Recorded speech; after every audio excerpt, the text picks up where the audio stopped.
To everybody's favourite half hour of the week. It's the Paddy Power half hour on a Friday afternoon, where every Friday we tease our way through every single Premier League game of the weekend and hopefully uncover some gems and some value for you. With us, as ever, I'm delighted to say, from Paddy Power, we've got Jason Murphy. Jason, good morning/afternoon to you. How are you? All good, yeah, all good, Ger, thanks. Enda Coll from his YouTube studio, calling it as usual. Enda, how are you? Ger, not so bad. It is afternoon, I think, but morning for some of us. Yeah. You were up very early this morning. For you, it was like 10:30, I think, when you were stumbling onto your YouTube channel to give out about Celtic sacking their chief executive. But they didn't actually sack him. He retired. Sorry. And I wasn't giving out. Firstly, I genuinely was literally only after getting out of bed. I had to get changed to go live because Peter Law's gone. So I think it's a good thing. I wasn't necessarily giving out, so it was expected news, but came at an unexpected time and probably came at a good time to distract a lot of people from the review that's supposed to be going on to Neil Lennon at the minute. So it's an interesting times for Celtic ahead anyway. You don't sleep in your pink t-shirt? I don't sleep in my pink t-shirt, no. Oh, very good. It's not my PJs, no. All right, look, I legitimately think this is one of the most interesting weekends of a full football slate that we've had in a long, long time. Bizarrely, there are loads of games on Saturday. There are multiple games kicking off at 3 o'clock on Saturday afternoon. It might just begin to feel like a normal football weekend, obviously with no fans and coronavirus raging in the background. But I don't know, maybe you guys are going to prove me wrong or disagree, but I actually think that most of the games are relatively interesting, and there are some very interesting games this weekend. So, Enda, you have put up a Twitter poll, and it's obviously about Thomas Tuchel. We all know that Henry Winter said that the clock was ticking in the middle of his first game. You could hear the clock ticking on the Tuchel era, maybe because, Frank Lampard was English. Who knows what the English journalists already calling the time for the German manager has... Well, I don't know what that's about. What do you think is going to happen? What do our watchers and listeners and Twitter followers think? Listen, the groupthink from English football media over the Frank Lampard sacking has been absolutely ridiculous. I mean, I'm not shocked that BT didn't criticise him, because obviously you had his friends talking about him in the media, and then obviously Sky Sports had his little blood relative talking about him. But the football media in general in England was just unbelievably just... They came together, had this idea about Frank Lampard, and then that was it, and they stuck to it, and fair play to him. But we asked our viewers and our listeners how long Tuchel is going to last, because Frank Lampard lasted a year and a half. The last manager who lasted 2 years was years ago, was pre-Abramovich era. So how long is Tuchel going to last? He has an 18-month contract, so a year, 18 months, end of this season, or will he get a new contract? I think our listeners are leaning towards the 18 months, so he's going to finish out his contract no more. Right. I would be leaning towards the just before that 18 months. I think he might get more than a year, but he may not get that 18 months. Is that true? Nobody's had more than 18 months since pre-Abramovich? I'm pretty sure I saw that coming around. Mourinho obviously did in his first one. Mourinho was the last one, right, so the options were he will make it all the way to a new contract, he will see out his 18-month contract, he will get a year and be sacked this time next year, or he won't. He'll make the end of this season and be sacked. 18 months, he'll see out the contract but not get a new one, is the majority of what people are thinking at the moment. Is there any money on... Are people gambling on where or how long Thomas Tuchel, or how successful he will be at the moment? How do you guys deal with something like this, Jason?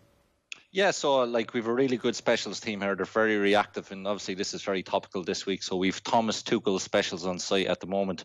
If you look at Abramovich, he's had 11 permanent managers, not including the likes of Benitez or Hiddink.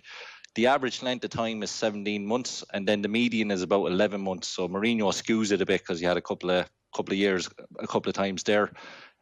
So Frank wasn't harshly treated. He got his 17 months, the same as anyone else got, and more successful managers were given the bullet.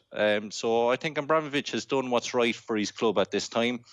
The outlook is a lot better with Tuchel, and to play Atletico Madrid next month, if they can get over that, which they have a chance. With this squad and this manager, it's possible they could have a run at the Champions League. We've 5-1 for them to win a trophy this season, still in the FA Cup as well. But in terms of seeing out the contract, what we've done is based off the 11 months that the majority seem to get, we have it 7-4 that he's sacked before Christmas Day. So that gives him about 11 months between now and then. But we do obviously with that price, we do expect him to see the 18 months of the contract out. That's a pretty short price though, like 7-4. There's it's not. It would not be entirely unexpected if he does get sacked before Christmas. Exactly. It all depends on how this season goes. We think he will compete next year. He will compete for a Premier League title. We think he will compete in the Champions League if they're there next year. But they won't be at the front of the betting with your Bayern Munich, Man City or Liverpool teams that are out there. So it's a much better position for Chelsea to be in now. A new romance for Tuchel is better than staying loyal to Frank. We had spoken about the impact that a change of manager could make on expected points totals next season, and therefore shorten the odds on what the odds on them actually winning the league. Again, we're talking about a market that doesn't exist just yet, but theoretically, if Tuchel shows any signs of life, Chelsea's price will shorten. How significantly will it shorten for next season's Premier League title? So off the top of my head, I think they're about 7 or 8 to 1 going into the start of this season. And if Liverpool keep the squad together, as in we don't see Mane or Salah heading to Spain, and Man City are going to be strong next year again, you'd imagine with that squad and possibly 1 or 2 additional signings with a real good manager that there will be 3rd or 4th in the betting. So we did improve them, their rating off the basis of Frank. The market didn't blink. Their price against Wolves didn't change, either shorten or drift. Obviously, he only had 1 session before that game. But the expectation over the course of the season is that he will improve them this season. So you will see some of their outright prices shorten a little bit in terms of top 4. In terms of what they might do in the Champions League. But for next year, we'll have a closer look when we know a bit more information. But definitely, going into next season, much better chance with Tuchel than Frank, regardless of what happens in the Premier League at any club this summer. So they could be as short as 5 to 1, in from 7 to 1. That's the impact that a manager could have. If they finish, oh yeah, absolutely. In terms of, I wouldn't have it more dramatic than that, as in a good manager about 0.1 of a goal in terms of that metric. Yeah. Okay. All right. We have some specials that we pick every weekend. We had great success with this before Christmas. I'm not convinced that we're doing as well just yet, but what have you got for us this week? No, I think we went too general over the last couple of weeks. I've sort of narrowed it a little bit, and we'll touch on these games a little bit more later on. But we'll start with the Crystal Palace against Wolves. So Crystal Palace against Wolves, again, we put up an Instagram poll, and we'll get to that later. But most people would think that Wolves are doing much better than Crystal Palace. They actually have the exact same record. Wolves have played 1 game less than them. But essentially what we've gone for here is no goals to be scored in the first half of this game. And the reason that I've gone for that is because I had a look at the times of the goals conceded by Crystal Palace and by Wolves, and the times that they generally score. 68% of Wolves' goals come in the second half and come in the last 20 minutes of their games, whereas Crystal Palace generally they do concede quite early in the first 15 minutes. But if they don't concede in the first 15 minutes, then you're waiting until late in the second half for their goals tally for them to concede a goal. So I think if Crystal Palace can keep it solid for the first 15 minutes, then Wolves don't generally play on the front foot as much as they might have wanted to this season, and especially without Raul Jimenez. So later on in the game, I think that's where you'll see goals, if there's going to be goals at all in this game. So what are the odds in this, Jason? Yeah, so it's very good angle, like you've outlined. When the market's price these up, you can find little values because they don't fully account for quirks that you have with teams like this. If you look at the 6 meetings between them, including the Cup, since Wolves got promoted, 3 of the games have been 0-0 at half-time. The other 3, Wolves would have scored at the first half and 1-0. It's expected low goals in the game, only about 1.8. You'd normally expect 2.7 goals per game. So we've enhanced it. We've put it in the off-the-ball specials market. We've enhanced it to 7-4. That'll be 0-0 at half-time. And it's a good angle that Enda has flagged here on this. All right, I like this. This is not a broad bet. This is very specific in the first half of that game, and you'll know by half-time whether or not you have won. Our second one is Chelsea against Burnley. Burnley to score in the first 15 minutes, Enda. You've gone from let's have a bet for the next 10 years to let's have a bet in the first 15 minutes. This is exactly. This is brave. Getting them out early because, and again, there is method to this because again, I was just looking at the stats for teams to score and when they generally score. 30% of Burnley's goals this year, albeit they haven't scored many, 30% of them have come in the first 15 minutes of games. So they play really quickly and really hard for the first 15 minutes, then start to drop off and tighten up the ship a little bit. And generally, you know, I'm not sure about this Chelsea defence, especially when it comes to high balls, long balls over the top, and balls into the box as well from set pieces. So if Burnley can play in the front foot and they play to form, then, you know, they've got about a 30% chance of scoring in the first 15 minutes of this game. So I think that's pretty good odds, depending on what our odds are with Paddy Power. Yeah, what are they? Yeah, so we've gone to 8-1. We put it in the off-the-ball specials for Burnley to score in the first 15 minutes against Chelsea. Just with any of these stats, they are really small sample sizes, so context is important in them. But Enda is dead right that Burnley, they've only scored 13 goals, but it's an abnormally high amount have been scored in the 15 minutes. But that's not necessarily all down to Burnley. It could have been the teams that they were playing on the day or just a fluke of a deflection. But 8-1 we think is a fair price. If you wanted to go a bit further, we always offer flash scores in all our Premier League matches. So if you wanted to throw a dart at Barnes to score in the first 15 minutes or for it to be Wood, you can get 22 and 25-1 respectively. Okay. And I'm not having this bet. I think that Chelsea 3 at the back, and that was like whatever they're doing, they're not conceding goals for the first while. He's going to give that defence some confidence. He's going to try and give whichever goalkeeper he tries to reclaim properly some confidence. That's been one of the main things that he's been brought in to do. So I'm not having that one. I like your first one though. And then the last one is Man City to win multiple trophies. What's your rationale here? Yeah, so this is actually a Paddy Power special for the weekend. So generally, though, you know, we were talking about Man City as just the Premier League title contenders and probably are going to run away with it. But again, FA Cup weekend, last weekend, Man City are kings of that tournament, so they can potentially win that. I don't think they're going to win the Champions League, but they definitely have potential to win more than just the Premier League if they do win it this year. Okay, I definitely am not counting them out of the Champions League at this point. There's no amazing team slashing their way across Europe, but maybe the exception of Atletico Madrid, but let's wait and see what happens to them. So, Manchester City to win multiple trophies. It looks like they're odds on already for the Premier League, so what are the odds on this? Yeah, so we offer multiple trophies on any of the big teams that have a realistic chance of winning more than one trophy. So if you were to put a price on yourself, what price would you have Man City to do the quadruple this season? The quadruple. Okay, so they're in the final of the League Cup, and they've still got 3 games to go, quarterfinal, semi-final, final, in the 4 games to go in the... so what's that? So they're going to be odds on for that game. They're going to be 3-1, 2-1 for the FA Cup. So yeah. So my math's not so good here. 2 odds on and a 3-1. It's going to work out about 5-1. And then for the Champions League, what are they? 6? Is this? Should they be 15 to 25-1? Some that kind of area. Jesus, unbelievable. Very good match there on the spot. A1. Yeah. So basically, that's the approach we take. We look at their prices in each of the individual markets. So they're well odds on in the Premier League, 6-4 in the FA Cup. We have them 4-9 to beat Spurs in the League Cup final. The one on the Champions League, they're 7-2, which looks a little bit short, arguably. Add those prices all up, multiply them out. That's a 20-1 shot. But given the nature of this season, it's going to be quite attritional. So we have it 25-1 for Man City to do the quadruple at the moment. So look, if it doesn't work out well off the ball, there's a job here for you, Ger. All right, thanks a million. Right, let's go. The games this week. Our first game, and I said it's a pretty interesting slate of games.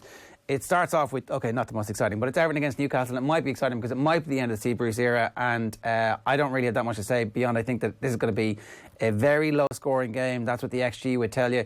Our poll says 92% Everton, 8% Newcastle. Newcastle are absolutely friendless at the moment, and they deserve to be because they've got a horrible owner. And as a Villa fan, I predicted last season that it was going to end horribly for Steve Bruce. I was a season late. And so not too much to say about this. I think Everton are going to win 1-0. And I think that's what the odds are telling me as well. Would I be right, Jason? That's what the market says? Yeah, Everton 8-15, the draw 14-5, Newcastle 11-2. So the market's quite sweet on an Everton win here, more so to do with Newcastle troubles. No win in 9 games, I think. They've only scored 2 goals in that run. The 8-15 does sound just a little bit short for me. What I'd suggest, if you wanted to have a bet on this, you don't have to. I'd probably go both teams to score at even money. I think Newcastle with San Maximan coming back and hopefully getting a bit more up to fitness. And with Jordan Pickford in the Everton goal, there's a chance that Newcastle will score here.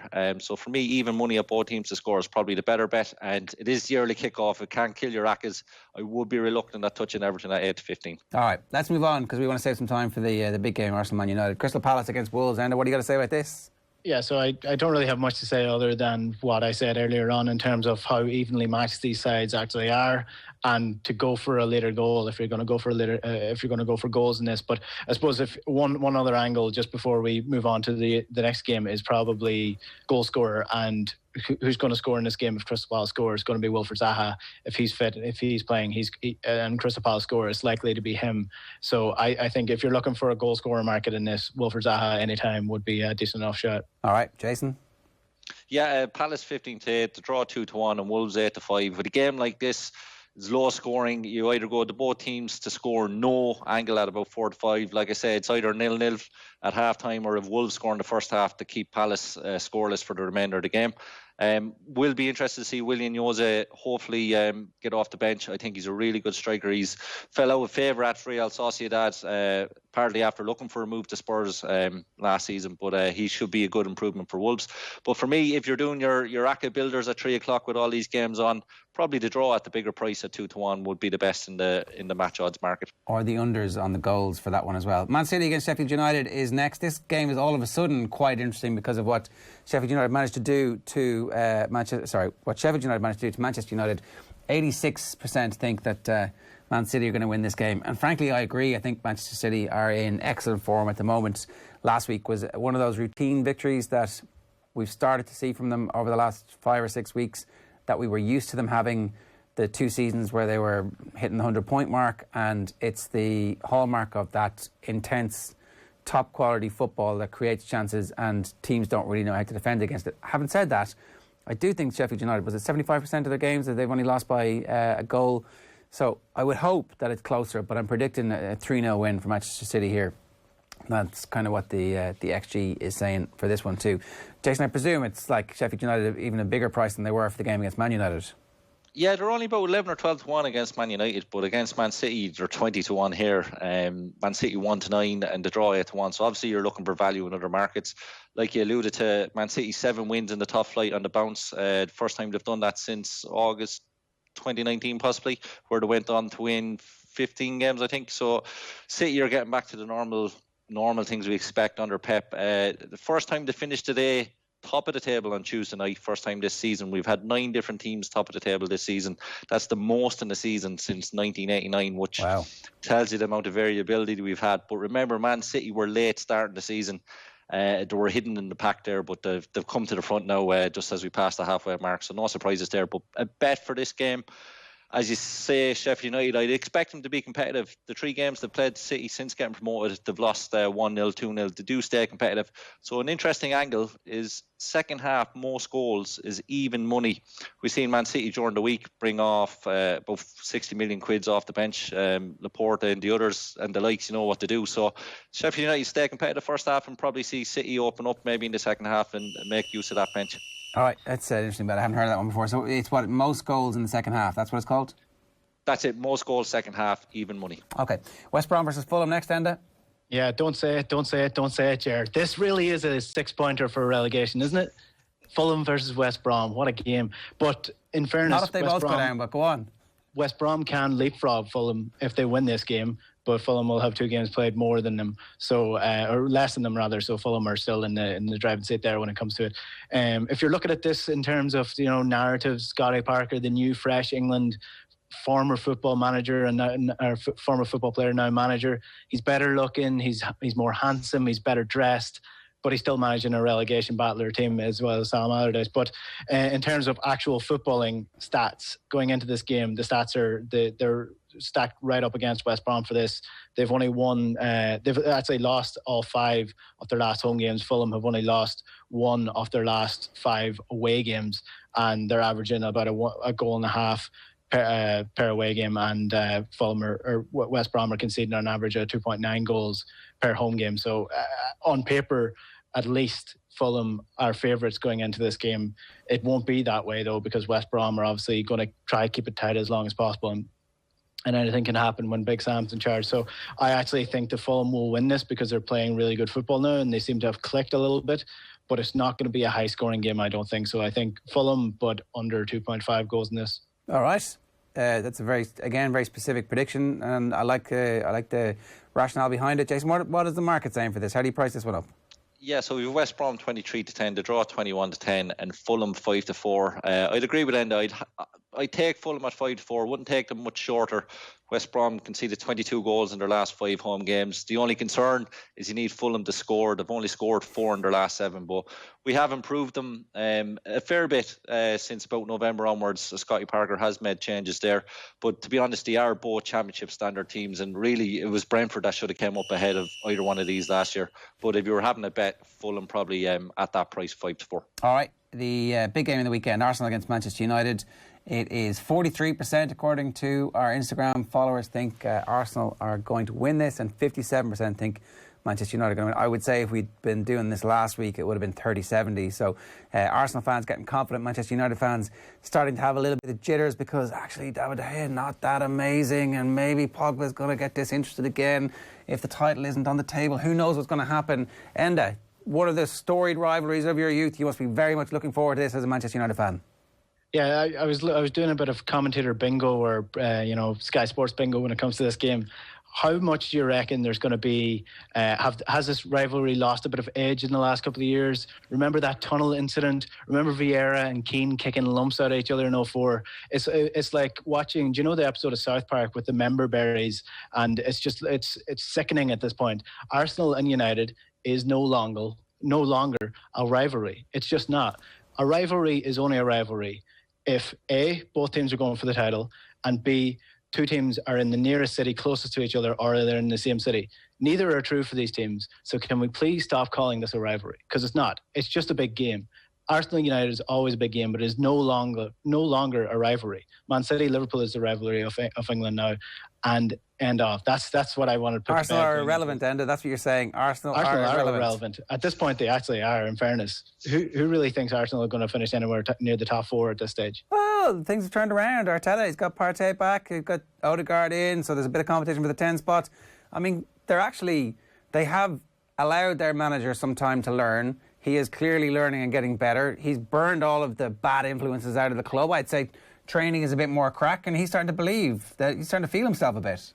Oh yeah, now that Ozil's gone, everything's sorted. That's how things work, really. Look, Arteta's doing a good job. He's doing a decent job. A lot of moving plates that he's had to deal with. But next year is when you're going to be judging Arteta, not this year. So you're predicting a Manchester United win then on the basis of the fact that Arsenal are irrelevant, I presume? No, well, there's actually basis behind the fact that United can win this game. I mean, United don't suddenly turn into relegation candidates just because they lost one game during the week. They've still got that away record. They're much better away from home than they are at home. And Arsenal have not been good at home recently this year at all. So United have the players that they can get at this Arsenal defence for sure and get at the fullbacks bombing forward. So there is more than just my hatred for Arsenal going into this game that's judging my opinion that United are going to win it. Jason, I've got to say I don't believe in home and away records this year. I think they're just a coincidence. I think it is a coincidence that Manchester United were bad at home for a period of time in games this season. I'm not buying that this is a pattern or that it's going to persist week to week. And I mean, maybe some of the trends are long enough now that you guys are saying actually that sample size is big enough, but I'm sorry, I'm just not having it. Yeah, we believe home advantage, what you would have normally got, it's been reduced from, say, about 0.3 of a goal to about 0.1 of a goal. As a comparison, that's basically like playing without Harry Kane every week of your Spurs. So fans do make a difference. It is a small sample size this season, but over the course of last season as well, behind closed doors, that's what the stats are starting to tell us, and we're getting more and more data on it. In terms of this game, Arsenal are very much relevant. The prices do have them Arsenal 9-5, the draw 23-10, and Man United 7-5. So therefore, if there was a home crowd, Arsenal would be favourites for this match. But I still think they could possibly go off favourites, providing Tierney is past fit, Emily Smith-Rowe, there's a small doubt, Thomas Partey. But if Arsenal get their best 11 on the pitch, I could see them going off favourites for this game. And the reason I'm worried about it, and the reason why I'd side with Arsenal, is tactically, if you look at the last game, it was a terrible match, but Solskjaer went with the diamond. It had worked well during the week against Leipzig heading into this game, but it was completely non-effective against Arsenal. He goes with two strikers and tries to play them wide, take advantage of the space left by the Arsenal wing-backs, but it just didn't work. And in terms of the press, if you look at Arsenal's goal against Southampton during the week, if you look at how lethargic United were trying to get to move the ball along the back line during the week against Sheffield United, that Arsenal press is going to be a real issue as well. So for me, I side with Arsenal, but I will just say we do have a special bet offer on this. If you bet £5, €5 on the same game multi or a bet builder with 2 legs or more, if it loses, you'll get your £5 back as free cash. So what I suggest is make your own bet builder, but what I've got is 3 really good legs for you. The first one is Saka to score anytime. If you look at the 3 victories Arsenal have had this season, he's actually scored the second goal in all 3 of them. So he might necessarily score first, but he's quality. To me, he looks like a Real Madrid player when he's on the ball. Incredible. Granit Xhaka is always good in your bet builders. We know that he's good for picking up a yellow. And then Arsenal just to win the game. That's your 3 legs if you want to use it. That's about 20-1, free £5 shot you could have it. But you could build your own bet builder too for this game.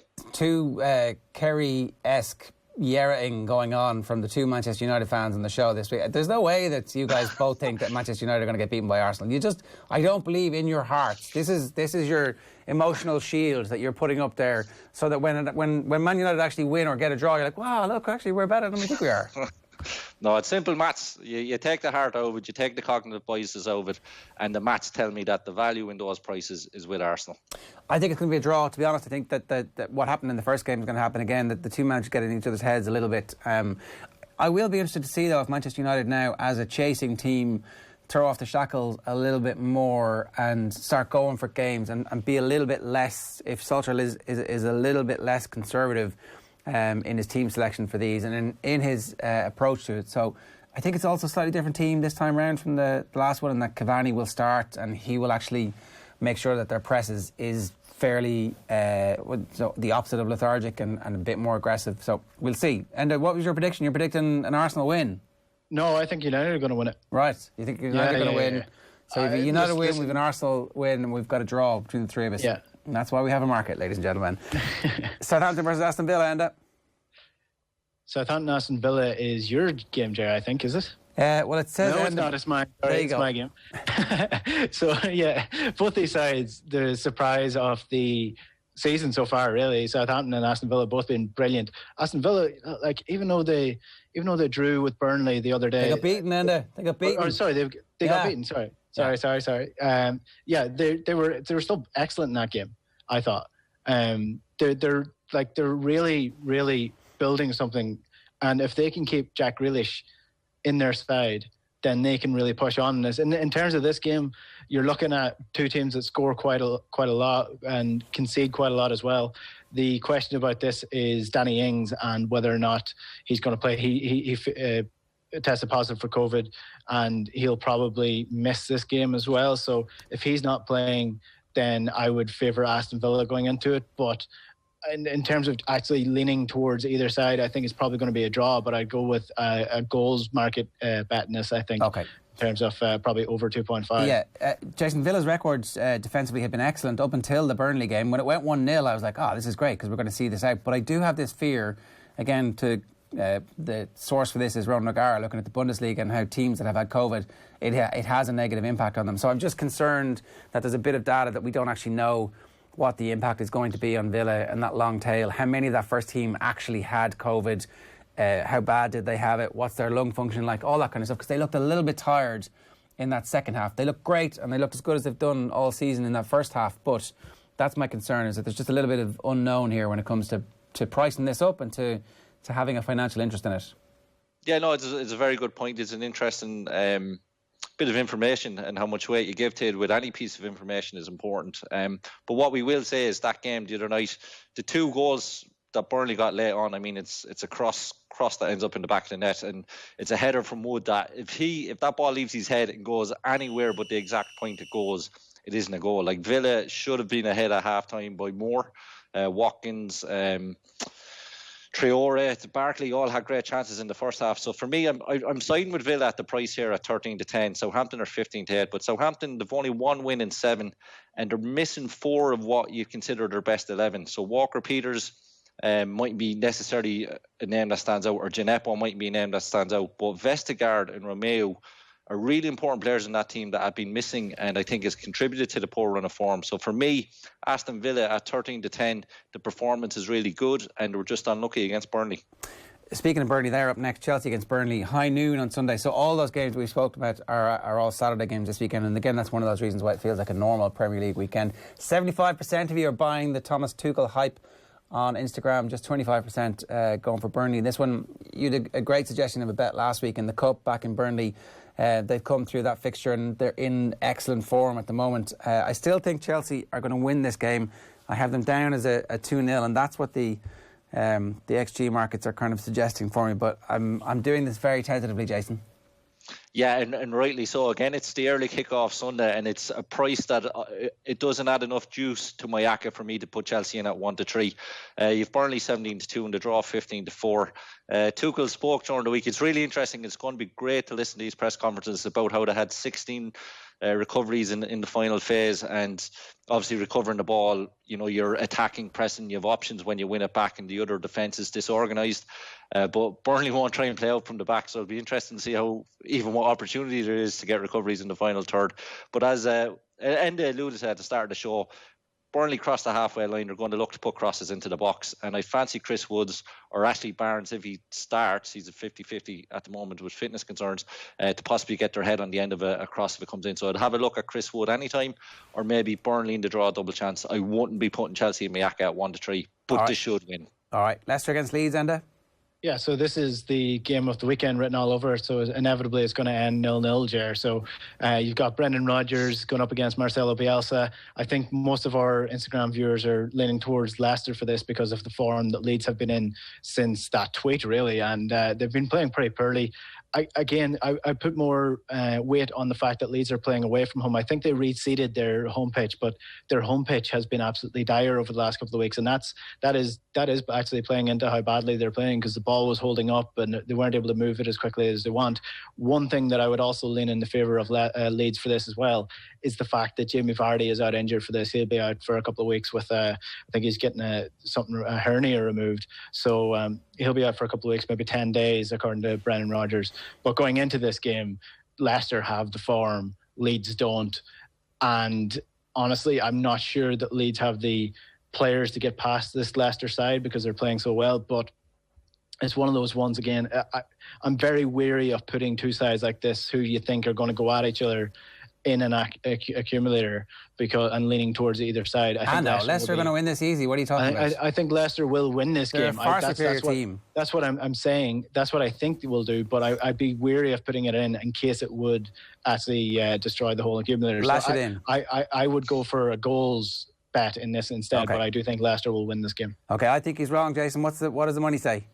Yeah, the Leicester price is 4-5. The draw 14-5 and Leeds 3-1. Could see the previous meeting, Leicester bet Leeds quite well, 4-1. It was Monday Night Football, and Brendan Rodgers was very happy to come out and tell us all about it afterwards under the bright lights. But the big concern I'd have with that 4-5 price is Vardy. He was well able to exploit the space that you'd have against a Leeds team that likes to get forward. With Vardy missing for this game, I'd be reluctant to get with Leicester at 4-5. What I will be cheering is Bamford to score. I have himself and Watkins in the top goal scorer markets. With Kane now out injured, Vardy still recovering from this hernia operation. There's each way value still in the two of them if you want to have a look at them. Okay, West Ham versus Liverpool is my next one. And this is 31% say David Moyes, 69% says Jurgen Klopp. I didn't check David Moyes' record when he was the Everton manager against Liverpool, but his team at the moment are a credit to him, and again, ownership that fairly questionable human beings, but sure, look, what are you going to do? Liverpool's form last night suggests that there is something going on, that there's something bubbling back up, that they've found something, and even the previous one to that, where you were just kind of starting to see some interplay between players and the goals being scored in the Manchester United game. I have a feeling, and this is not based on that much, but that Liverpool are going to win a game, the odd goal in 3 here. So a 2-1 win for Liverpool. I expect them to concede, even though their defence has started to look a bit more solid. I'm not doing this with any great conviction either, Jason, but I think Liverpool are going to win this. Yeah, West Ham 10-3, the draw 14-5, and Liverpool 3-4. I think Liverpool will win it as well. I think the match odd prices look right. You don't always have to have a bet, but if you fancy West Ham to score, Mikel Antonio is the man to look to. He's 13-2 to score first. West Ham took the lead the last time they play. I think twice in the last 2 games they've gotten ahead against Liverpool, so they do score against them. And Antonio, if you actually look at his record, I think it's 13 goals in his last Premier League, 16 Premier League appearances prior to the Palace game. And he actually should have had 4 goals in the Palace game if you look back at the chances. So Antonio actually is probably a good bet there in the goal scoring markets if you want one. But I do think Liverpool will win this game. Yeah, they should have hammered Palace. It was close in the end, but it shouldn't have been. OK, last game here is Brighton versus Spurs. And this is pretty interesting. Spurs 83%, Brighton 17, Enda. Yeah, I think that 83% might have come before the Harry Kane news. So I'd say you want to factor that in if you're looking at this game. Brighton are obviously sort of picking up their form again after a very, very bad period of games. And Tottenham, again, they're sort of a mixed bag, depends what turns up. So I think initially looking at this game, my first thought was, well, Brighton are definitely here for the taking for Tottenham because they're going to play football, they're going to play in the attack. And that's what Jose Mourinho wants because they'll defend all day and then counter-attack you. But without Harry Kane there to complement Son, then you're probably looking at maybe a Lucas Moura coming in, and it's not as potent as you would like to think. And maybe Gareth Bale comes in, and sure, what's Gareth Bale doing these days?